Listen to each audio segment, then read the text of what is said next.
See, this is what I don't understand about these other YouTubers.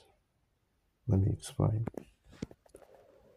This person who goes by the name of Lua Easter, whatever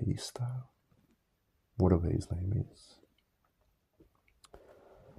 On a majority of his videos, it looks like he's just like verbally bashing on celebrities and singers and all that, as well as other YouTubers.